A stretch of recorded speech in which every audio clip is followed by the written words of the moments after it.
Welcome to Massive Late Fee. And now your hosts, Mark and Carol. Well, hello everyone. Welcome back to Massive Late Fee. My name is Mark. With me as always is my fiance, Carol. How you doing today, Carol? Hey, what's up? How much? It's been a good week here. It's October 23rd, 1998. Happy birthday to my friend Mike. Happy birthday, Mike. Mike, it's your birthday. Woo woo. What are you going to do? I'm going to give you a check for $1 million, and then you can give it back to me on my birthday. Call it even. Hey, you know what's awesome? Halloween. My voice is back. Yes. Very excited. Oh, your voice is back again. It's been like weeks. Yeah. I feel like anyway. Maybe it hasn't. I don't know. It feels like a long time though. It feels like a long time that you haven't been able to use your mouth. That I sounded like a 13-year-old boy. Thankfully, you don't look like a 13-year-old boy. Yeah, that would not We'd have be problems. cool. No. I'd be being arrested. Like anybody that dates Dorothy Hamill. Weird. You're weird. I am weird. You're right. You know what else is weird? The news, Carol. Uh-oh. And I'm not just talking about the impeachment inquiry. Sorry to talk about politics, everybody. We're not going to talk about politics. But there is an impeachment inquiry. Ever heard of George Mason? Everyone's talking about him now. You know about George Mason? Tell me about George Mason. High crimes and misdemeanors. So in the Constitution, like for the presidency, the standard for impeachment is treason, bribery, and other high crimes and misdemeanors, which is the most vague sentence in the fucking world. Right. And he's the one responsible for that. Other high crimes and misdemeanors. Like, those are not the same category. Yeah. It's like saying it as though a misdemeanor is a high crime, but it's the exact opposite of that. The president stole the candy bar. Get him. Impeach! But anyway, so that's everyone's talking about that now. Oh, I see you're looking over my shoulder here. I want to see what you're going to talk about. You want to glance at the news? I do. Sad characters are disturbingly familiar, Carol. In the movie Happiness, which gets 3 out of 4 stars here from the good old Freep. For those of you not in the area, that's what we call the Free Press. Terry Lawson. Most movies that arrive tagged controversial or disturbing turn out to be only vulgar or exploitative. That is not, however, the case with Todd Solondz' Happiness. This time, believe what you hear, because Happiness is a sex comedy that dares you to feel sexy or to laugh, and that admonishes you when you do. I mean, what kind of person are you anyway?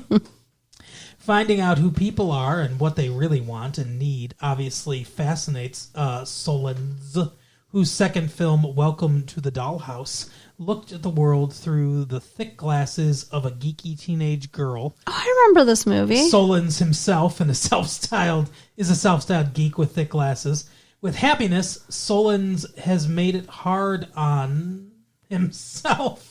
Oh my. On us by casting his X-ray specs on some pretty unattractive characters and then suggesting, guess what?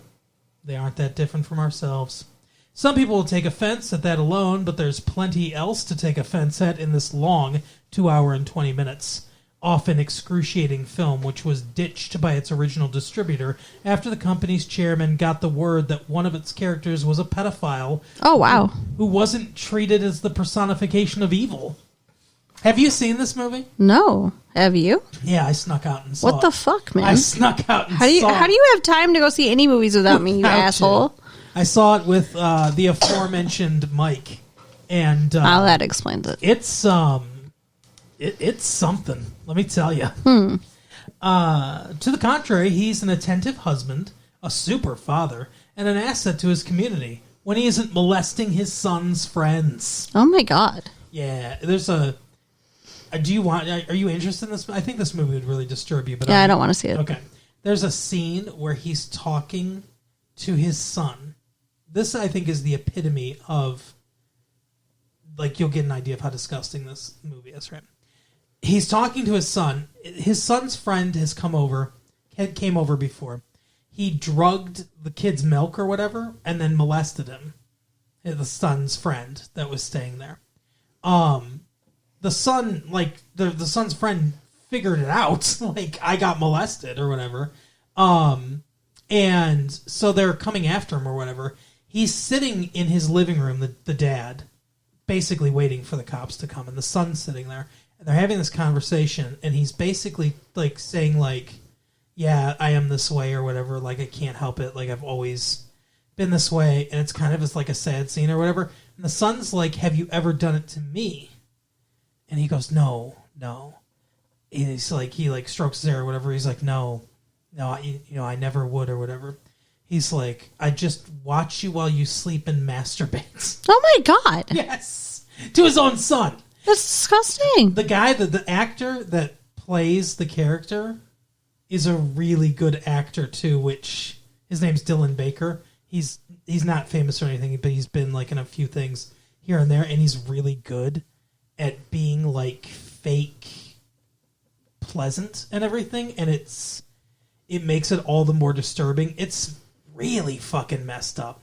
And there are other things too. This is one of those kind of like, there are 5 or 6 different storylines going on, and they all intersect each other in some way. Like, his wife's, this child molester's wife, her sister is like, she is a guy that's like obsessed with her, and played by Philip Seymour Hoffman, and he's like he calls her up all the time and stuff like that, and he's kind of stalking her. And so, like, that's kind of how those stories intersect. All the stories, like, intersect in some way. These people are all kind of together in a loose group. And the movie is called Happiness? Yeah, it's fucked up. It's a really fucked up movie. Though he isn't the most extreme character in Happiness, he is representative of the movie's Seekers of Satisfaction. Solons sets the tone of this chamber pot piece in a prologue in which we are introduced to mousy Joy Jordan, played by Jane Addams, who has seemingly successfully just informed her date, John Lovitz, that their relationship has no future. His acceptance, though, turns to rage that takes Joy and the audience by surprise. He is not the schlub we thought he was. Well, he still is a schlub, but he's not about to be walked on by another one. To Joy, this is another sign that she must change her life, so she quits her job as a telephone solicitor and crosses picket lines to teach English to surly New Jersey immigrants. Interesting. Yeah, so and then there's it goes on with the kind of the rest of the plot. So here's what I would say, and like I said, Carol hasn't seen the movie, so she probably can't really talk about it. I would recommend the movie. It's limited release, so you're going to have to go to like an art house theater or something like that to see it. It's limited release. I would recommend it, but with the caveat, you have to be okay with like disturbing shit. You have to be able to kind of, the movie's going to like emotionally hit you. So you have to be able to at least turn down that a little bit to look at what the movie's trying to say logically. You know what I mean? Because there's going to be a lot of people. I wouldn't recommend it to everyone. There's going to be a lot of people that would watch this movie and just like they would just fly into a rage. I know you wouldn't do that, but you would just be like too disturbed to like want to think about it or talk about it.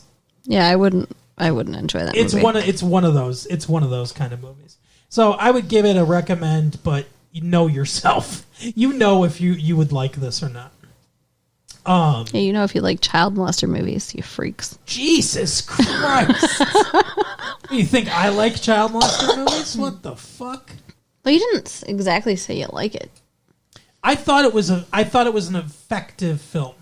Okay. It's a well-written movie. It's very, very well acted. I have some, where this isn't a review of Happiness. I have some, which honestly, so Happiness, and we watched, if you read the title of the tape, Pleasantville, which are similar names, and they are about as far apart of movies as you can get. But there are a few minor gripes I would have with Happiness, but I'm not going to go into it because Like I said, this is not a review of that movie. Right. But what about Brimstone, Carol? What about it? Brimstone is no Buffy, but it's not without thrills. Peter Horton's dead again, but the corpse is walking and talking as a supernatural bounty hunter in the dark comic book thriller Brimstone, the latest of the new fall season, which debuts. Back when he played dreamy, sensitive college professor Gary Shepard in the yuppie chronicles of 30-something, Horton's lover boy alter ego was abruptly killed off in an emotional 1991 episode after a really bad traffic mishap. Squish. Oh, God. Way to take a really fucking, emotional, moment in that show's history, Mike Duffy, and just be like, yeah, fucking squished you. Now Horton's on assignment from the devil in Brimstone. He's ex-cop Ezekiel Stone, a once prominent homicide detective who was killed in the line of duty 15 years ago, but he wound up in hell because he had avenged his wife's brutal rape by killing her attacker in cold blood. And so Satan repoed his soul. Don't ask. Logic is not part of the Pulp Fiction equation with shows like Brimstone. Anyhow, having been judged to be no better than the vile criminals he used to battle on the mean streets of New York City, Horton's Zeke Stone is doing misery time down under. So, you get the idea. He's come back to Earth as a bounty hunter of the damned or whatever. I mean, it sounds like an interesting premise. Yeah, we haven't seen Brimstone, but it's, I don't know. What do you think? I wouldn't mind seeing an episode. I don't think we could possibly watch any more shows. Well, no, we're not going to fucking do that. But it's on Fox. Did Fox, all of a sudden become like a snake? Fox. Just one Fox. Says. Yeah. I saw a coyote the other day. I didn't tell you. Oh. I was driving up near Farmington. Okay. And I saw a coyote running across the street. I was Makes like, is that a sense. dog? I was like, what is that? No, it's a fucking coyote. Up norther than we are? Or Yes, yeah. Yeah. Farmington, yeah. So, the city, not the road, okay. Yes. Okay. That makes sense, actually. I've seen them out that way before. Yeah, it was near the shit. Woods. Wow. So, I'm not going to read this whole article because we're going to talk about the movie Pleasantville. I'm looking forward to that. Right now. But Jeff Daniels says Pleasantville is the best movie he's ever made. Wow. What do you think about that? I don't know. I don't know about that. I haven't fully landed in a spot on how I feel about Pleasantville. Interesting. Alanis Morissette's also coming to concert. Nice. You got a lot of news today. So we saw, I could go on, but I don't want to. So we saw Pleasantville. Yes. Carol. Yes. What did you think of Pleasantville? I think the acting was super good. Yes. And the visual effects were amazing. That is the most professional way you could compliment that movie. The acting was super good. Fuck you. The story's a little confusing and fucked up. I mean, Confusing and fucked up, okay. I don't know what to make of it. These kids get sucked into a television show that's like Leave It to Beaver. Yeah. I think that's probably the best. Leave It to Beaver and the Donna Reed show. I think that's those are probably the best parallels to it. I'm not familiar with Donna Reed, so. Oh. And Shelley Fabre got her start on there. Okay. Johnny Angel and such. And then later she was Coach's girlfriend on Coach. That's the only thing you said that made sense to me. You don't remember the Johnny Angel? I know the song. I love him. That's Shelley Fabre too. Okay. Yeah, she had a little bit of a music career. Interesting. And an acting career. She was Madonna before Madonna. Okay. Sure. Anyway, go ahead. So you got Andy Griffith, or no, the The deputy, Barney Fife. Who plays him? Don Knotts. Don Knotts. You got Don Knotts. You have Donald Knotts. Who's like a psychotic character, and I don't really understand him. Like, I did he want what happened to happen? I don't know. It's one of the many, many questions this movie has left me with. Like, he gives them this remote that sucks them into the show, and he's all excited because the boy is like a huge fan of this show, and Sure. he's like, "Oh, I finally found someone who like really enjoy and appreciate this." Yeah. And then all the weird things happen, and he's getting mad at him. But then he seems so happy at the end. Yeah, I don't... So, okay. I have some theories. Okay. I think there are things that the movie doesn't tell us, and we can either make inferences or we can...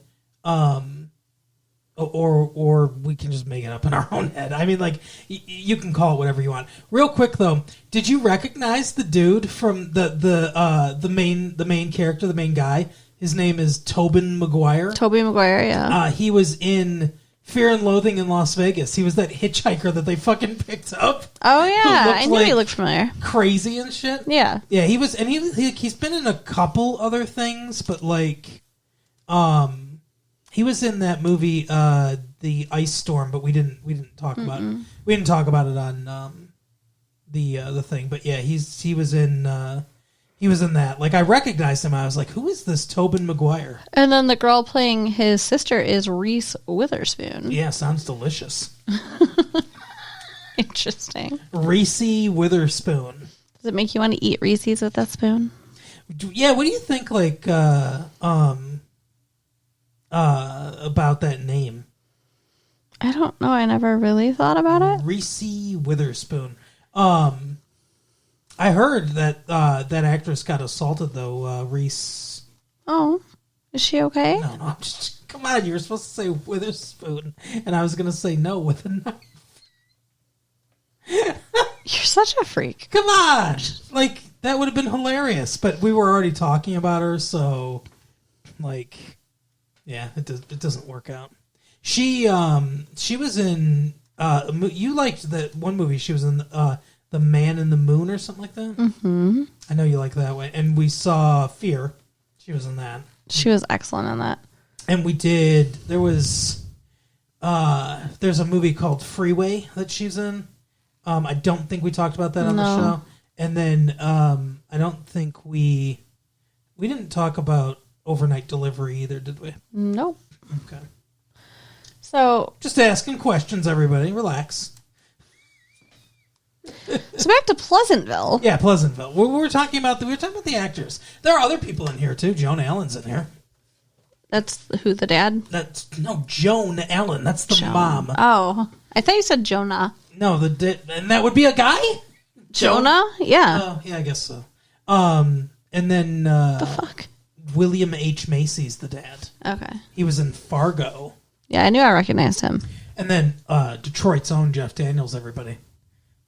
Chelsea, Michigan's own fucking Jeff Daniels, one of the greatest actors in the world. He's very good in this. He is very good. And then there are other people.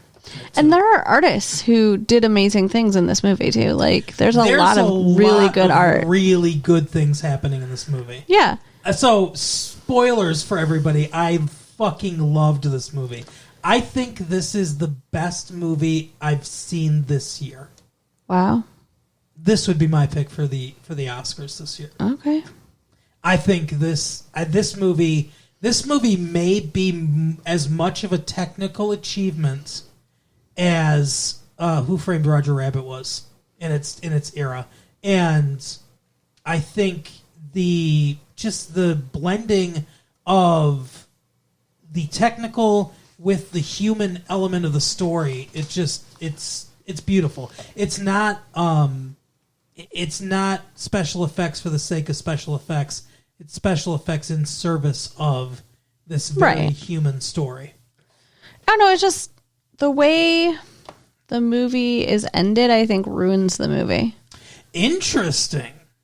Like, I enjoyed a lot of the movie up until the end, and then I'm like, why would you leave so many things just fucking open and hanging? So Donald Knotts. I think there's a bigger reason other than nostalgia that he is cast in this movie. And I kind of wish they had done one other thing, which I think would solidify my theory on this. Okay. But obviously, you mentioned it. He is well known from old programs like this. He was both on Three's Company, a 70s show, and he was on a golden era, like early 60s television show, The Andy Griffith Show. Right. Like, that's probably what he's most well known for, even today.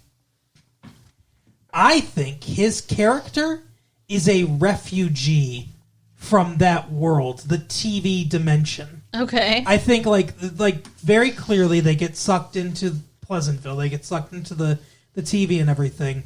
I think it's some kind of parallel world. There's the parallel world of the TV. There's the world of today. I think he's from that one of those shows or something, like a minor character or something like that, and he got out. And I think that's why he's happy at the end. He was looking for someone who would be able to change that world, because he got out, he saw the real world, and he's like, they are prisoners in there. And I think he's going one by one, show by show, getting those people freed. Finding people that can go into the shows, that know the shows well enough, and free them. Those are wonderful ideas that you shouldn't have to come up with to make it make sense. I'm sorry. But doesn't that make sense? And then the casting of him makes a lot of sense. I'm not saying it doesn't make sense. I'm saying if that's the movie's actual thought process, the movie should have something in there to actually say that. But some things don't need to be spelled out. They can be, they can just be whispers of things. Like, if he drove away, if he leans his head back and drives away and stuff, and then text appears under him as like he was an agent of whatever. Like, it ruins it. It ruins the magic of it. I think like his little smile is supposed to indicate that what happened is what he wanted to happen. Yes, what happened, I think, is what he wanted to happen. I think all this other backstory is a little too much of a leap. Okay, I mean, I think, and the thing that I wish they had done is his girlfriend that he gets in there. I wish she had gone with him. Well, and I wish that his sister had not stayed, or that some kind of consequence would have occurred when she didn't return. Well, okay, so that's for after the movie. That's one that's Tobey Maguire, Tobeson Maguire has some explaining to do to his mom, and I don't know how he's going to explain that. His sister's just missing, and his mom's going to be fucking brokenhearted. Yeah, and she's like, what's he going to do? Is he going to be like, hey, let me show you, and like fucking suck her into the TV? Like, because he's still got the controller, and he says he can come visit her. So, I mean, I guess he can show his mom, but like, I don't know. It's kind of like fucked up, but I suppose that's what he does. He shows the mom. I guess. It's a choose your own adventure ending. That's what this is. And then but so I don't mind her staying. I don't mind Reese Witherspoon staying. But like I said, I think that's the perfect thing. She stays, and then the girlfriend comes back. Then we see it can go both ways, basically. Sure, but because could she exist in this world? We don't know. And if she and the answer to that question gives more credence to that guy as a refugee from the old world. But again, not a thing that has actually been any way stated in this movie. It just came from your head. I mean, I know you're a writer. You're not going to fucking ruin this movie for me. You're not going to do it. I'm not ruining it for you. I'm just saying you're filling in a lot of blanks, and that's a lot of work for an audience member. One thing I will say is what happened to the people they replaced? Yeah, I wondered that too. That's another question. Like, she's staying there. Is like when Tobey Maguire leaves, does his counterpart come back? And if he comes back, does he not understand what the fuck just happened to his town? Like, does he have to be educated as to what the fuck's going on? is Reese Witherspoon condemning her other to die because like she's staying in Stealing this world? this girl's life. Yeah, like I don't that part I don't get. It's not a perfect movie. No. There are things that I don't get, but it's a tremendous so the cinematography is gorgeous. And there are some like when Reese Witherspoon fucks the guy Skip, played by I don't know, some actor named Paulie Walker. After they have sex the first time, she comes in. We see her walk in the door. It's framed, normal framing. It's a normal 2-shot with the two of them. She starts running upstairs, and he turns around. He's like, "What did you do?" And then we flip to her perspective, and the camera's on a Dutch angle, and it just like she's up high, he's down low. So we get he's feeling powerless and diminutive in this scene, and we get the Dutch angle to just very subtly get the point across that things are just a little bit off now. This world has been thrown just a little bit off, and it's perfect. Mm-hmm. And when we cut back to his point of view, things are straight because he's trying to keep everything, trying to hold everything straight again. Right. We cut back to her, and it's Dutch angle again, and it's beautiful. And there's a lot of subtle camera movements and things like that in this movie, and of course, not to mention, of course, the blending of the black and white and the color and everything, and it's fantastic. Yeah, visually, it's a really amazing movie. It is a stunningly visual film. Yeah. And like you said, the acting's fantastic. The acting's fantastic. Whoever cast this film deserves a raise because every single person, they didn't miss with anybody. Everyone's fantastic and so believable in their parts. I have other questions though, Mark. Okay, so let's yeah. So what are your other questions? When Tobey Maguire first gets there and he goes to work, and his boss, what the fuck's his name again? I don't know. Jeff Daniels. Jeff Daniels, Michigan's own Jeff Daniels, is just wearing a hole in the counter of his soda shop. Because he doesn't know what to do because he didn't show up on time because they just relive the same routine over and over and over. Sure. Like, it seemed almost like NPC characters, right? What's that mean? Like in video games, the characters that don't do anything, the ones that you talk to, like in a role-playing game. Okay, all right. I'm sorry, I forget you're not a fucking geek. Yeah. But, like... one of your Final Fantasies or something like that? Something like that, yeah. Okay. I don't know. It seems like because it's a TV show, there's not much substance behind anything, right? Yeah.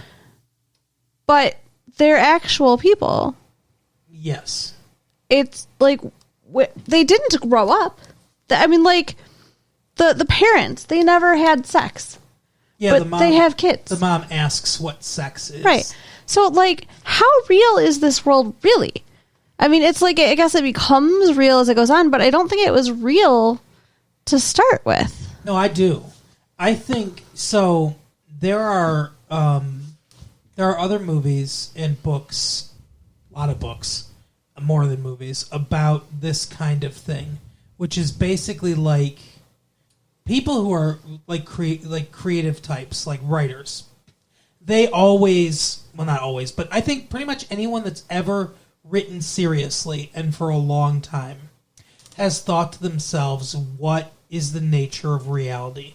What makes one world real and another one not real? Why is our world real and this world that I'm creating not real? And most creative people, most writers and things like that, think of the worlds they're creating as real. I mean, not the same as our reality, but real in a way, at least while you're writing it. You can't, if you don't think of it as real while you're writing it, then it's the writing sucks. Like, you have to have that investment into it.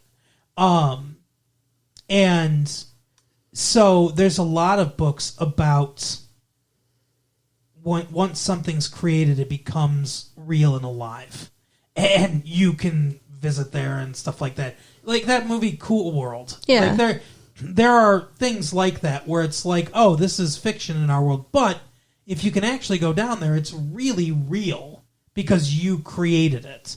And so I think that's what this is. I asked the question after we got out of the movie and everything, like, it's kind of weird because actors played these people on the shows, and then they went off to do other things. They're not these characters, so they're not, like, these aren't the actors, but they're the characters that were created, essentially. So what I think is they're prisoners. They have been created. They not like were created, not like birthed. They came fully formed, written, and everything, and they only know what they need to for the show and everything, and they have those routines and stuff like they're imprisoned essentially, and their coming there has freed them. So like Don Knotts as the character freed himself somehow, or somebody else freed him. They could make another movie about the backstory of all this, but I don't think that's the point of the movie. If we sit here and we deconstruct everything, we'll find holes. We can pull at threads and unravel a lot of this movie. But it starts with Once Upon a Time, I think, for a reason. It's a fantasy. It's a fairy tale. You just accept it for what it is. The point of the movie isn't, let's answer all these questions. The point of the movie is the montage of them at school hearing about how fucking shit our world is. Yeah. Global warming, crime, fucking AIDS, all this stuff. Like, that's all they're hearing in school. And it's being beaten over their heads. And it's the point of young people being like, hey, your world's fucked. Yeah. And the escapism of, oh, this was such an ideal time, the 50s. Life now sucks. Back in the past was awesome. And then they go back there, and guess what? It wasn't awesome. No. It was shitty then, too. And actually, it shows an appreciation for all we've accomplished and where we've come from that time. Because the entirety of the movie is the maturation of all these characters.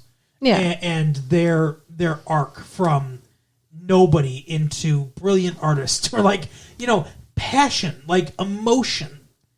And that's what sets off the colors, is emotion. Sometimes it's anger, sometimes it's sadness or longing, like with William H. Macy. Sometimes it's love, sex, whatever, but like actual passion, feeling something, not just being a robot, not just being an automaton.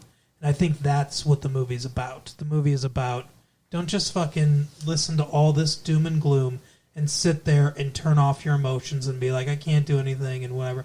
Like, be an emotional being. We are emotional beings, and we, need to show that. Yeah. I mean, for sure, there's definitely beauty in the message of the movie. Yeah. It just... No, I know confused me. I know there are things we could poke holes in, and I know that's what we do here sometimes. But yeah, I mean, like, I feel like, to answer that question that you asked about the, what'd you call it? NPC? Yeah. I think they're real people. They're just imprisoned in this routine until they're saved. Well, like, okay, in the TV show, right? Mm-hmm. The girl that Tobey Maguire starts dating was supposed to be with Whitey. Yeah. But she didn't like Whitey. Not once Tobey Maguire showed up, no. But do you think she liked Whitey otherwise then? Because he seemed like such an asshole and she didn't really like him. Like, I don't know. No, she probably didn't like him. But that was her path. That was what she was supposed to do, because that's how it was written in the show. So she just had... So they have no free will. They had no free will. They didn't, and now they do. because Reese Witherspoon pretty much raped a teenage boy. Well, I mean, I guess. I mean, he didn't even know what was happening. He thought he was ill. It was kind of disturbing to me. Yeah, I mean, yeah, I understand that. A lot of the sex stuff in this movie was a little much. It's a little over the top. It's not for kids. No, and we made the mistake of bringing my niece and nephew to the theater. But it wasn't that bad. No, but it was There's no nudity. uncomfortable. Yeah, a little bit. You know, at the very end I of loved the it, though. yeah, Not the sex, the movie. yeah, at the very end of the movie in the court scene, when Tobey Maguire is talking to the dad, Yeah. and he's like, "Isn't she beautiful? Don't you want to tell her and stuff?" Like that seemed kind of mean because she's already moved on to somebody else, and he's like making the dad admit that he loves her. Yeah, I guess. I mean, it's like he's making him realize the feelings that he has for his wife, who is no longer his wife. But that's the thing is, like, there's pain in that, too. There's pain and pleasure. It's everything. Like, they have to take the good with the bad. When they get free will, some people turn out to be assholes. Right. And throw rocks through windows and Try to gang rape a woman. Exactly. And that sucks. But like the prison of the 50s, segregation and like all that stuff, because I mean obviously there's a lot of that. It's not thinly veiled. No, not at all. The prison of that stuff wasn't worth it. Wasn't worth the security or whatever, you know. Because for the white people, I mean obviously there was no security for black people. But the point, part of the point of the movie is that that's not worth it. Like being not free, it's not worth any kind of that kind of sacrifice. Yeah. You know? But yeah, so you have to take the good with the bad. The ending there confuses me, and that's the one thing that really confuses me. And I want to know what you think of that. So Joan Allen is on the park bench at the end. It's the very last thing that happens in the movie. And she looks over to her right, and it's William H. Macy, and they're laughing. They're all in color. Their whole world's in color. And she's like, she says, "What's going to happen now?" And he says, "I don't know." And we go back to her face, and she's smiling. She looks back again, and it's fucking Jeff Daniels. Mm-hmm. He has morphed into Jeff Daniels, and he goes, "I guess I don't either." What does that mean? Like, what's happening there? I do not know. Have they merged into one entity? Is it like these are the two paths she could take? Now she has a choice? Like, it's like a woman empowerment thing where it's like she would have just been chained to her husband before, and like now she gets to choose who does she really want to be with? You know, like, is it supposed to be symbolic of that, or is it supposed to just be like, I don't know. Like I don't get that. Yeah, that didn't make a lot of sense to me either. I kind of feel like, yeah, maybe you're right. Like it's the she has a choice thing. I feel like they could have given us something that would be clear, but nothing about the end of this movie is clear. I wish they had. Yeah, I wish they had been a little more definitive with that. I mean, like, I guess it would have been kind of schmaltzy or cheesy or whatever to throw William H. Macy, just another woman. You know what I mean? Like, she's fallen in love with him, like, whatever, Jeff Daniels, and maybe there was, like, a woman that was supposed to marry Jeff Daniels that was on the show or whatever, and she was like, "Oh, you know, I'm sorry, I was going to go on a date with him or whatever, but, like, and then those two fall in love or whatever, like, it would have been kind of stupid and schmaltzy and just contrived for a happy ending, but they could have done that so we don't feel bad for William H. Macy. I wish, and I feel like maybe this is what they're hinting at, I wish the movie had the balls to just be like, all three of us in a relationship now. Joan Allen just gets both. It's like a fucking Mormon marriage, but it's the woman with more than one guy. I don't think she'll be with her husband truly. Like She actually fell in love. She was with her husband just to be with him. Right. She fell in love with Jeff Daniels. Yeah, there was no passion in that relationship at all with the husband.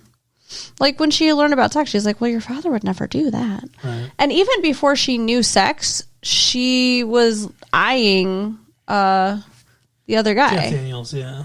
Like, every time they saw each other, they were, like, drooling. It's like... And that's the other thing, too. Imagine the prison that they were in.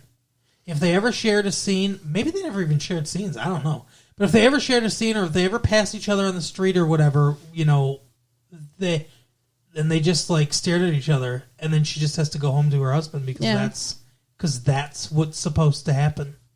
Also, Don Knotts seems to indicate at one point in the movie that what they're doing, the changes they're making, are being reflected in the TV show.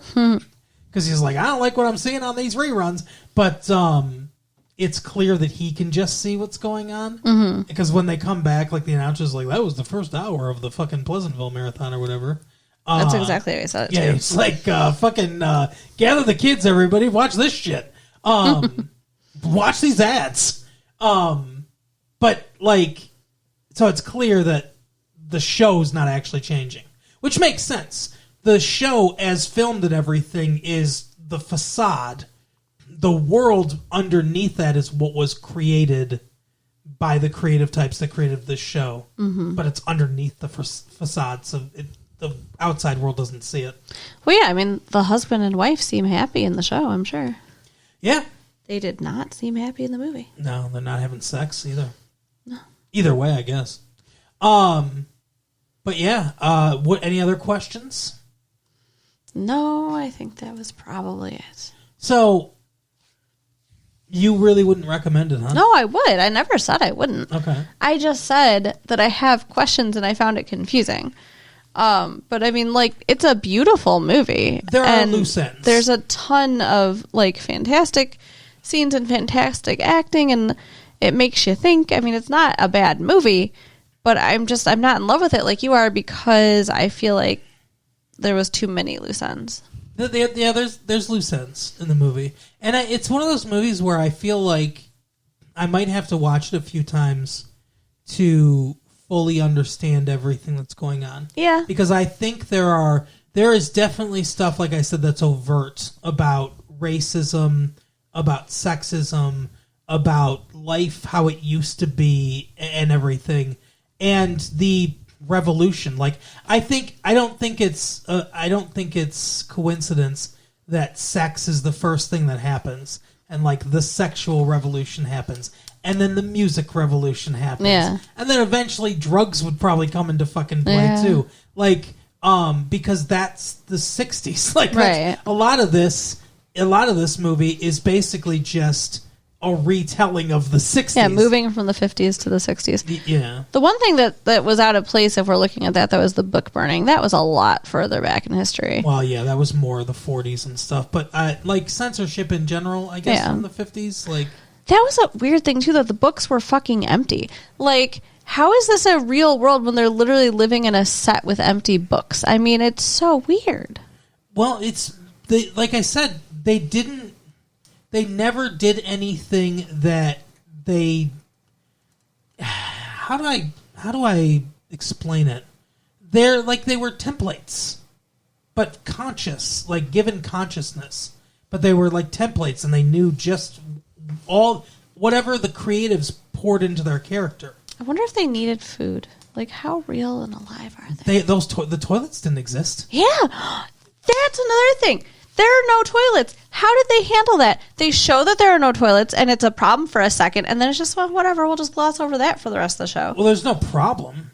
She was going to go into the toilet. I don't know if she was actually going to go to the bathroom. But, like, at some point she had to. Apparently not, though. Like, because... Like, I'm pretty sure in that world, people didn't have to do that. Oh, weird. Yeah. They did have to take baths. We know that. Joan Allen comes so hard that fucking bush like starts burning. How's that for a metaphor? Right? She had a burning bush, everybody. Yeah. Seriously, I wonder how trimmed they are. Oh my God. Well, that's not one of the things. But yeah, like you wonder, like, are they smooth down there, like Action Men? But obviously they aren't. No, obviously not. Anyway, so that is the episode, though. Like I said, fantastic movie. To me, in hindsight, fridge logic, as they call it. You're watching the movie, and then later when you go to the fridge, you're like, wait a second, how did they do that? Because you're caught up into it. So fridge logic, you can fridge logic the hell out of this movie, I'm sure. But just from being immersed in it and everything, just a beautiful film. To me, the best movie of the year. Definitely go see it. Yeah, I recommend seeing it as well. All right, well, Carol, why don't you recommend some other things for the people to do? You can write us at latefee1994@AOL.com. Yep. Check out our website at www.retrolatefee.com. And share the tapes with your friends. All right, we'll see you next time. Bye. Bye.